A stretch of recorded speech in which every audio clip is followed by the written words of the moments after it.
Time now for your forewarned weather with Cedric Haynes.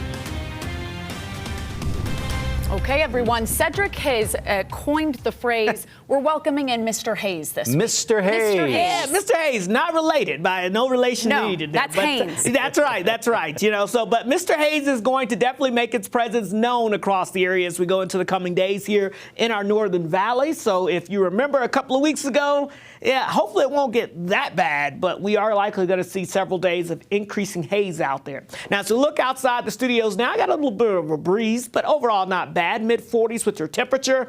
Couple of thin clouds out there, but a pretty nice sunset earlier on. The sun now setting at about 5:02, which is a little bit later than it has been. It was down to 5 o'clock on the dot earlier this month. So we're starting to add some daylight slowly. Very slowly, but surely. All right, look at these temperatures. 37 in Logan, 46 in Ogden and Salt Lake City, 40 in Price.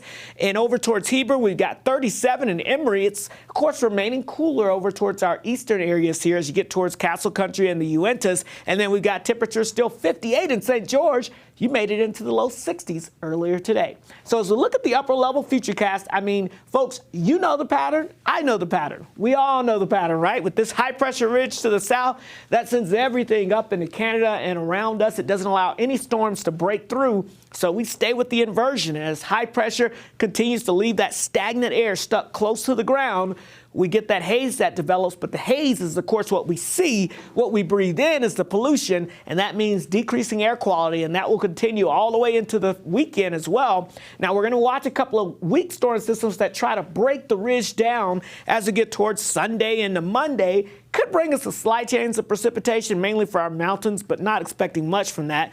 But a stronger storm system arrives to the west coast as we get towards your Christmas Eve evening, and then that can make its way into the area. I mean, if this plays out as it depicted here, this would be fantastic news here for us as you wake up on Christmas morning. We've got an area of low pressure cut off here down south across the southern half of the state. That means we're able to pull in some deeper moisture, and with colder temperatures, maybe some interesting weather. Of course, we got to fine tune the exact precipitation type and details, which means that it's not a slam dunk by any means, but the chances look pretty good, at least for now. And then we've got an unsettled weather pattern potentially after that. So as we look at the snowfall on Christmas Day, you can see it's been a while, folks. You got to go all the way back to 2019 before we had anything at all on Christmas. So we'd love to see it, and this is the precipitation outlook as we go throughout Christmas week. We know we're going to have precipitation, which is good news. Now the question will be, will it be cold enough for it to be primarily just snow? And that's what we're going to be fine-tuning here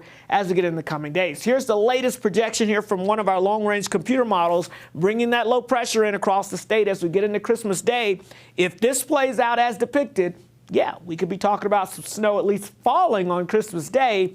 If it accumulates, how much, all of that, we're going to still have to work out because that's still 7 to 8 days out. But hey, if you're wondering if there's a chance, yes, there's a chance. In fact, you can see, look at our snow accumulation map through Monday, and then look what happens by the time we get towards Christmas Day. Yeah, big difference there on that map. So I've got about a 30% chance of snow falling on average here in Salt Lake on Christmas Day, a 54% chance of at least an inch on the ground.